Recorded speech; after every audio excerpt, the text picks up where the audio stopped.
ఓం శాంతి 17-2-2026 సాకార ఈశ్వరీయ మధుర మహావాక్యాలు. మధురమైన పిల్లలారా, మీరిప్పుడు అమరలోక స్థాపనకు నిమిత్తులుగా ఉన్నారు. అక్కడ ఎలాంటి దుఃఖము పాపము ఉండవు. అది నిర్వికారి ప్రపంచం, వికారాలు లేనటువంటి ప్రపంచం. ప్రశ్న: దైవీ కుటుంబంలోని అద్భుతమైన ప్లాన్ ఏది? జవాబు: దైవీ కుటుంబంలో ప్లాన్, ఫ్యామిలీ ప్లానింగ్, కుటుంబ నియంత్రణ, ఒకే సత్య ధర్మాన్ని స్థాపన చేసి అనేక ధర్మాలను వినాశనం చేయటం. మానవులు కుటుంబ నియంత్రణ ప్లాన్ తయారు చేస్తారు. తండ్రి అంటున్నారు, వారి ప్లాన్స్ సఫలం అవ్వవు. నేనే నూతన ప్రపంచాన్ని స్థాపిస్తాను. అప్పుడు చాలా కొద్ది ఆత్మలు తప్ప మిగిలిన ఆత్మలన్నీ పైనున్న ఇంటికి వెళ్ళిపోతాయి. ఓం శాంతి. ఇది ఇల్లే కాక విశ్వవిద్యాలయము మరియు సంస్థ కూడా. వారు శివబాబా అని పిల్లలైన మీకు అనగా ఆత్మలకు తెలుసు. ఆత్మలు శాలిగ్రామాలు. శరీరం ఇది నా ఆత్మ అని చెప్పలేదు. ఆత్మ ఇది నా శరీరం అని చెప్తుంది. ఆత్మ అవినాశి, శరీరం వినాశి. ఇప్పుడు మీరు స్వయాన్ని ఆత్మగా భావించండి. మన తండ్రి శివుడు, వారు సుప్రీం తండ్రి. ఆత్మకు మన సుప్రీం తండ్రి, సుప్రీం టీచర్, సుప్రీం గురువు కూడా వారే అని తెలుసు. భక్తి మార్గంలో కూడా వారిని ఓ గాడ్ ఫాదర్ అని పిలుస్తారు. మరణించే సమయంలో కూడా ఓ భగవంతుడా, ఓ ఈశ్వర అని అంటారు. కానీ యథార్థంగా ఎవరి బుద్ధిలోనూ కూర్చోదు. సర్వాత్మలకు తండ్రి అయితే ఒక్కరే. వారిని ఓ పతిత పావన అని అంటారు. అందువలన గురువు కూడా వారే కదా. దుఃఖం నుండి మమ్మల్ని ముక్తి చేసి శాంతిధామానికి తీసుకెళ్ళమని అంటారు. అందువలన తండ్రి కూడా వారే. పతిత పావన సద్గురువు కూడా వారే. అంతేకాక సృష్టి చక్రం ఎలా తిరుగుతూ ఉందో, మనుషులు 84 జన్మలు ఎలా తీసుకుంటారో, ఈ అనంతమైన చరిత్ర భూగోళాన్ని కూడా వినిపిస్తారు. అందువలన వారు సుప్రీం టీచర్ కూడా అయ్యారు. అజ్ఞాన కాలంలో తండ్రి వేరే, టీచర్ వేరే, గురువు వేరు వేరుగా ఉంటారు.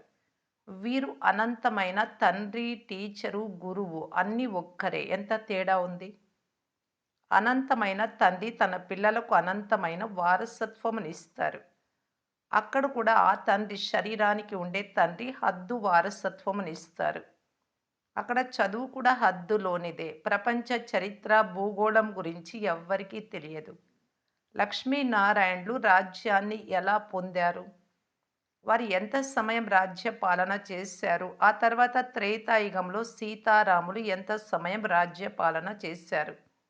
వీటిని గురించి ఎవ్వరికీ తెలియదు. బేహద్దు తండ్రి మనల్ని చదివించేందుకు వచ్చారు అని పిల్లలైనా మీకు తెలుసు.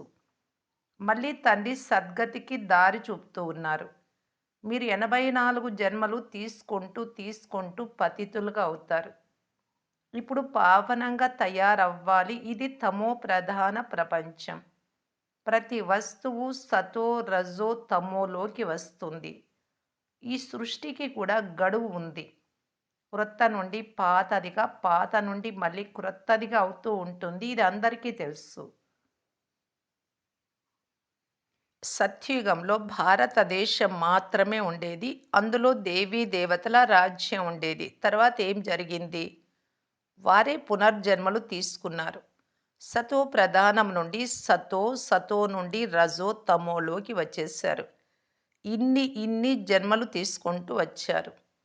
భారతదేశంలో 5000 సంవత్సరాల క్రితం లక్ష్మీనారాయణల రాజ్యం ఉన్నప్పుడు అక్కడ మనుషుల సరాసరి ఆయువు 150-125 సంవత్సరాలుంటుంది. దానిని అమరలోకం అని అంటారు. అక్కడ అకాల మృత్యువు ఎప్పుడూ రాదు. ఇది మృత్యులోకం. అమరలోకంలో మనుషులు అమరులుగా ఉంటారు. ఆయువు ఎక్కువగా ఉంటుంది. సత్యుగంలో పవిత్ర గృహస్థ ఆశ్రమం ఉండేది. దానిని నిర్వికారి ప్రపంచం అని అంటారు. ఇప్పుడు ఇది వికారీ ప్రపంచం. మనము శివబాబా సంతానమని పిల్లలైన మీకు తెలుసు. వారసత్వం శివబాబా నుండి లభిస్తుంది. ఇతను దాదా. వారు తాత, శివబాబా తాత, బ్రహ్మబాబా తండ్రి. వారసత్వం తాత నుండి లభిస్తుంది. తాత ఆస్తిపై అందరికీ హక్కు ఉంటుంది. బ్రహ్మను ప్రజాపిత అని అంటారు. వారిని యాడమ్, ఈవ్, ఆదం, బీబీ అని అంటారు. వారు నిరాకార గాడ్ ఫాదర్. వీరు అనగా ప్రజాపిత సాకార తండ్రి. ఇతనికి తన శరీరం ఉంది. శివబాబాకు తన శరీరం లేదు కనుక మీకు శివబాబా నుండి బ్రహ్మ ద్వారా వారసత్వం లభిస్తుంది. తాతగారి ఆస్తి తండ్రి ద్వారా లభిస్తుంది కదా! అలా శివబాబా నుండి కూడా బ్రహ్మ ద్వారా లభిస్తుంది. మీరు మళ్ళీ మనుషుల నుండి దేవతలుగా అవుతున్నారు. మనుషుల నుండి దేవతలుగా తయారు చేసే వారి కర్తవ్యం వర్ణనాతీతం. ఎవరు చేశారు? భగవంతుడు. సిక్కుల గ్రంథంలో ఇలా మహిమ చేస్తారు. వారి మహిమ చాలా ఉంది. బాబా అంటారు అలఫ్ శివబాబాను స్మృతి చేస్తే. బే అనగా చక్రవర్తి పదవి మీది. గురు నానక్ కూడా సాహెబ్ను జపిస్తే సుఖం లభిస్తుంది అని అంటారు. ఆ నిరాకార అకాలమూర్తి తండ్రి మహిమనే గానం చేస్తారు. తండ్రి అంటున్నారు నన్ను స్మృతి చేస్తే సుఖం లభిస్తుంది. ఇప్పుడు తండ్రిని మాత్రమే స్మృతి చేస్తారు. యుద్ధం పూర్తి అవుతూనే మరలా లక్ష్మీ నారాయణల రాజ్యంలో ఒకే ధర్మం ఉంటుంది. ఇవి అర్థం చేసుకునే విషయాలు. భగవాను వాచ పతిత పావనులు అని జ్ఞాన సాగరుడైన భగవంతుణ్ణి అంటారు. వారే దుఃఖహర్త సుఖకర్త. మనము ఆ తండ్రి పిల్లలమైనందున మనము తప్పకుండా సుఖంగా ఉండాలి. భారత్ వాసులు సత్యుగంలో ఉండేవారు. మిగిలిన ఆత్మలన్నీ శాంతిధామంలో ఉండేవి. ఇప్పుడు శాంతిధామంలో ఉన్న ఆత్మలన్నీ ఇచ్చటికి వస్తూ ఉన్నాయి. తిరిగి మనం వెళ్ళి దేవీ దేవతలకు అవుతాం. స్వర్గంలో పాత్రను అభినయిస్తాం. ఈ పాత ప్రపంచం దుఃఖధామం, నూతన ప్రపంచం సుఖధామం. ఇల్లు పాతదిగా అయితే ఎలుకలు, పాములు అన్నీ వచ్చి చేరుతాయి. ఈ పాత ప్రపంచం కూడా అటువంటిదే. అటువంటి ఆత్మలే ఉన్నారు. కల్పం ఆయువు 5000 సంవత్సరాలు. ఇది అంతిమ సమయం.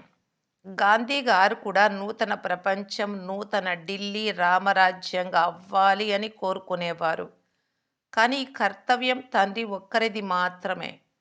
దేవతల రాజ్యాన్ని రామరాజ్యమని అంటారు. నూతన ప్రపంచంలో లక్ష్మీనారాయణల రాజ్యం తప్పకుండా ఉంటుంది. మొదట రాధాకృష్ణులు వేరు వేరు రాజధానులకు చెందినవారు. వారి వివాహమైన తర్వాత వారే లక్ష్మీనారాయణలు అని పిలువబడతారు. ఈ సమయంలో వారు అటువంటి శ్రేష్ట కర్మలు చేస్తున్నారు. తండ్రి కూర్చొని మీకు కర్మ, అకర్మ, వికర్మల గతిని అర్థం చేస్తారు. రావణ రాజ్యంలో మనుషులు చేసే కర్మలన్నీ వికర్మలనగా పాప కర్మలుగా అవుతున్నాయి. సత్యుగంలోని కర్మలు అకర్మలుగా ఉంటాయి, శ్రేష్ట కర్మలు.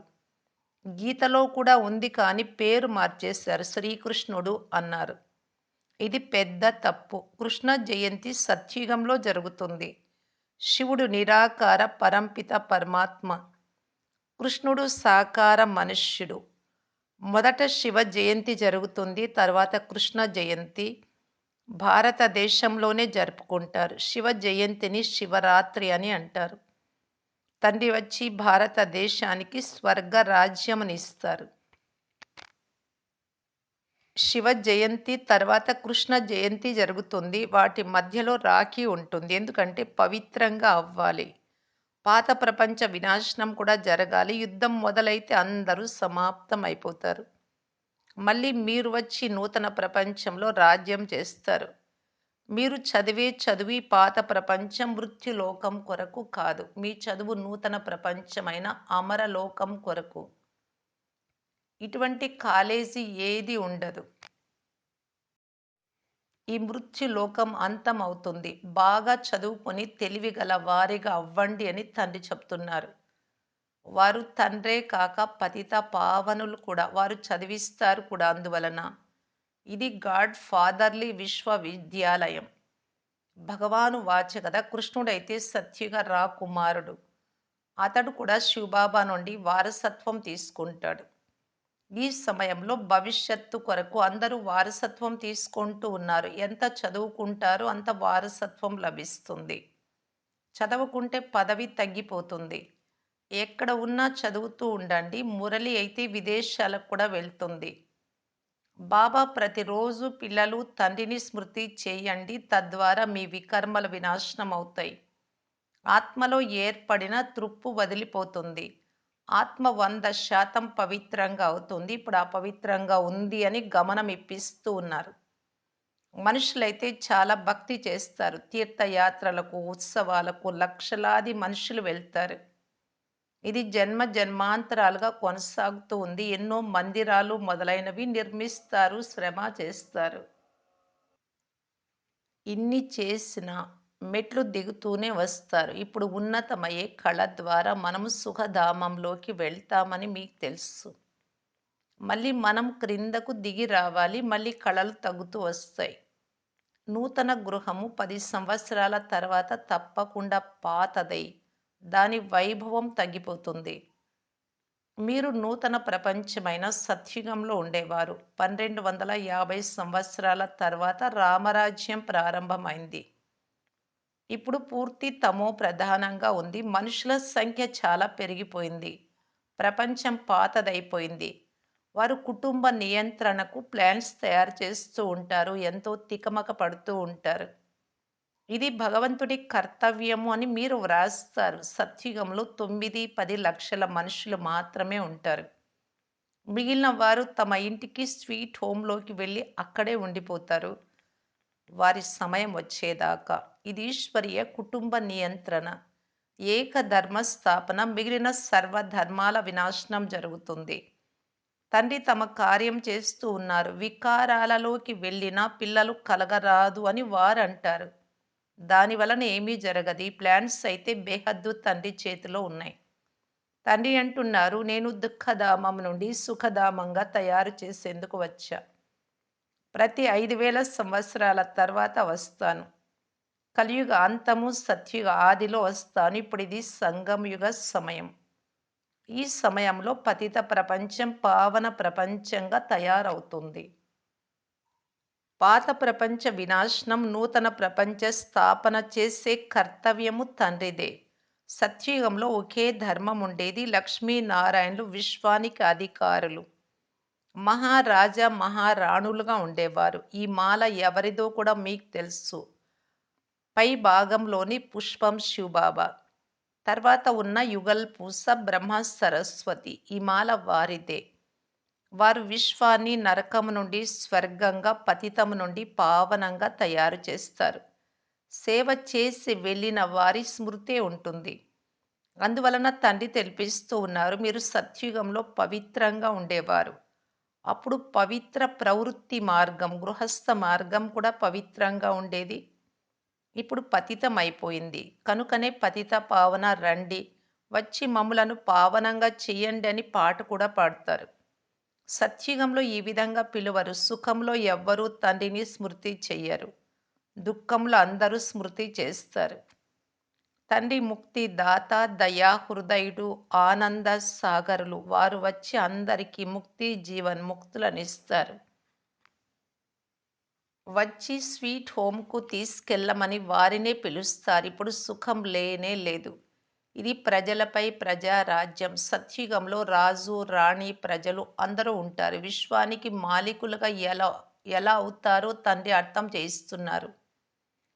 అక్కడ మీ వద్ద అపారమైన లెక్కలేనన్ని ధనరాశులుంటాయి.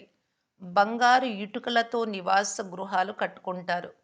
మిషన్‌లో బంగారు ఇటుకలు తయారవుతూ ఉంటాయి.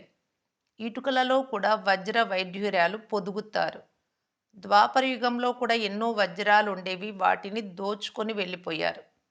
ఇప్పుడు కొంచెం కూడా బంగారము కనిపించదు. ఇది కూడా డ్రామాలో ఫిక్స్ అయి ఉంది. తండ్రి అంటున్నారు, నేను ప్రతి 5000 సంవత్సరాల తర్వాత వస్తాను. పాత ప్రపంచాన్ని వినాశనం చేసేందుకు ఆటం బాంబులు మొదలైనవి తయారై ఉన్నాయి.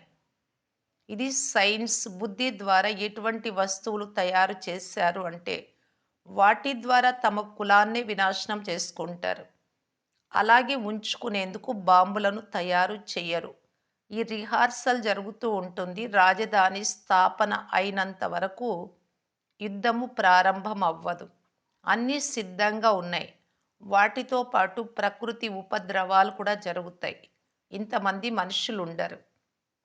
ఇప్పుడు పిల్లలు ఈ పాత ప్రపంచాన్ని మర్చిపోవాలి. స్వీట్ హోమ్‌ను, స్వర్గ చక్రవర్తి పదవిని స్మృతి చెయ్యాలి. నూతన ఇల్లు కట్టుకుంటే బుద్ధిలో నూతన ఇల్లే గుర్తు ఉంటుంది కదా! ఇప్పుడు కూడా నూతన ప్రపంచ స్థాపన జరుగుతూ ఉంది.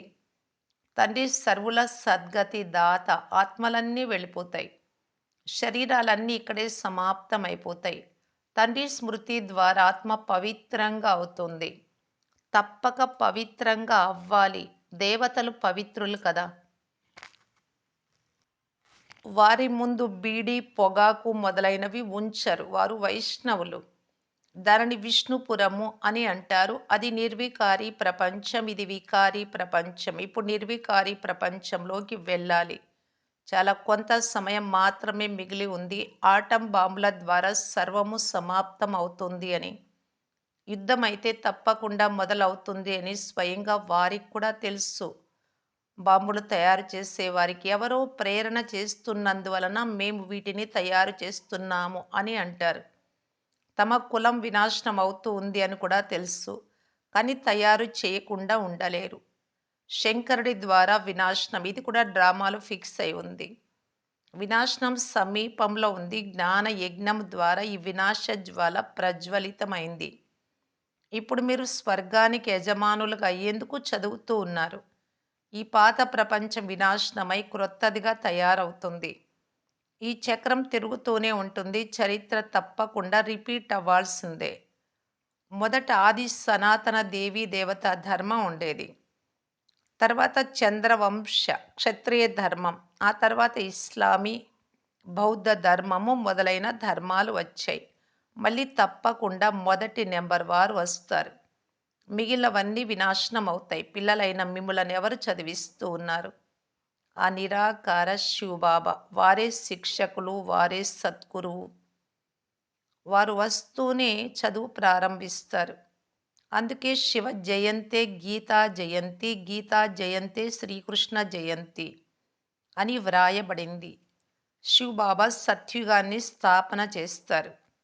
కృష్ణపురము అని సత్యుగంను అంటారు. ఇప్పుడు మిమ్మలను చదివించేది సాధు సత్పురుషులు లేక ఇతర ఏ మనుష్యులు కాదు. వీరు దుఃఖహర్త, సుఖకర్త, అనంతమైన తండ్రి. మీకు 21 జన్మలకు వారసత్వమును ఇస్తారు. వినాశనమైతే జరగాల్సిందే.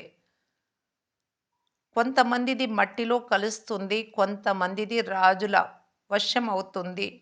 దొంగతనాలు కూడా చాలా జరుగుతాయి. అగ్ని కూడా రగులుకుంటుంది అని ఈ సమయం కొరకే గాయనం ఉంది. ఈ యజ్ఞంలో అన్నీ స్వాహ అయిపోతాయి. ఇప్పుడు కొద్ది కొద్దిగా అగ్ని ప్రమాదాలు జరుగుతున్నాయి. మళ్ళీ ఆర్పివేయబడుతున్నాయి. ఇంకా కొంత సమయం ఆలస్యం ఉంది కనుక అలా జరుగుతున్నాయి. అందరూ పరస్పరం కొట్లాడుకుంటారు. విడిపించేవారు ఎవ్వరూ ఉండరు. రక్తపు నదుల తర్వాత పాల నదులు ప్రవహిస్తాయి. దీనిని అనవసర రక్తపాతము జరిగే ఆట అని అంటారు. పిల్లలు సాక్షాత్కారాలలో కూడా చూశారు. మళ్ళీ స్వయం ఈ కళ్ళతో కూడా చూస్తారు. వినాశనానికి ముందే తండ్రిని స్మృతి చెయ్యాలి. దాని వలన ఆత్మ తమో ప్రధానం నుండి సతో ప్రధానంగా అవుతుంది. నూతన ప్రపంచ స్థాపన చేసేందుకు తండ్రి మిమ్ములను తయారు చేస్తున్నారు. రాజధాని పూర్తిగా స్థాపన అయిన తర్వాత మళ్ళీ వినాశనం జరుగుతుంది. మంచిది. మధురాతి మధురమైన అపురూపమైన పిల్లలకు మాతాపిత బాప్దాదాల ప్రియ స్మృతులు మరియు గుడ్ మార్నింగ్. ఆత్మిక పిల్లలకు ఆత్మిక తండ్రి నమస్తే. ధారణ కొరకు ముఖ్య సారము. ఫస్ట్ పాయింట్, విష్ణుపురంలోకి వెళ్ళేందుకు స్వయాన్ని అర్హులుగా తయారు చేసుకోవాలి. సంపూర్ణ పావనంగా తయారవ్వాలి. అశుద్ధాహార పానీయాలను త్యాగం చేయాలి. వినాశనానికి ముందే మీ సర్వస్వాన్ని సఫలం చేసుకోవాలి. సెకండ్ పాయింట్, త్వరగా చదువుకొని తెలివిగల వారుగా అవ్వాలి. ఏ వికర్మ జరగకుండా గమనం ఉంచాలి. వరదానము, ఫిర్యాదును యాద్లోకి, స్మృతిలోకి పరివర్తన చేసే స్వతహా మరియు నిరంతర యోగీ భవ. సంగం యుగం యొక్క విశేషత ఇప్పుడిప్పుడే పురుషార్థం, ఇప్పుడిప్పుడే ప్రత్యక్ష ఫలం, ఇప్పుడే స్మృతి స్వరూపము, ఇప్పుడే ప్రాప్తి యొక్క అనుభవం. భవిష్యత్తుకు గ్యారంటీ ఏమో ఉండనే ఉంది, స్వర్గంలో అయితే పొందుతారు. కానీ భవిష్య భాగ్యము కంటే శ్రేష్ఠ భాగ్యం ఇప్పుడే ఉంది. తండ్రి ఉన్నారు కనుక ఈ భాగ్యం యొక్క నశాలో ఉంటే స్వతహాగా స్మృతి ఉంటుంది. ఎక్కడ స్మృతి ఉందో అక్కడ ఫిర్యాదులు ఉండవు. ఏం చేయాలి, ఎలా చేయాలి, ఇది జరగదు, కొంచెం సహాయం చెయ్యండి, ఇవన్నీ ఫిర్యాదులు కనుక ఫిర్యాదులను వదిలేసి స్వతహా యోగులు, నిరంతర యోగులుగా అవ్వండి. అన్నీ వాటంతట అవే జరుగుతాయి. స్లోగన్: ఎవరైతే స్వయాన్ని ఈ శరీరంలోనూ అతిథిగా, ఈ ప్రపంచంలోకి అతిథిగా వచ్చాను అని భావించి నడుచుకుంటారో వారే మహోన్నత స్థితిని అనుభవం చేస్తారు. అప్పుడు నేను, నాది అవన్నీ తొలగిపోతాయి. అవ్యక్త సూచన: ఏకత మరియు విశ్వాసం యొక్క విశేషత ద్వారా సఫలత సంపన్నంగా కావటానికి బాప్దాదా తెలియజేస్తున్నారు. సంఘటన యొక్క బలం, స్నేహం యొక్క బలం, ఒకరికొకరు సహయోగాన్ని చేసుకునే బలం మరియు సహనశీలత బలమును జమ చేసుకుంటే ఈ నాలుగింటి ద్వారా మాయ ఎప్పుడూ దాడి చేయలేదు. తర్వాత జై జై ధ్వనుల నినాదం వస్తుంది. ఎప్పుడైతే ఇంతమంది, అనేక మంది ఉంటున్నా ఒక్కటిగానే కనిపిస్తారో స్వభావ సంస్కారాలన్నీ ఒక్కరి లగన్లో మగ్నంగా ఏకరస స్థితిలో స్థితమవుతారో అప్పుడు ప్రత్యక్షత యొక్క గుర్తు కనిపిస్తుంది. ప్రత్యక్షతను సమీపంగా తెస్తాము అనేది మీ అందరి ప్రతిజ్ఞ. ఓం శాంతి.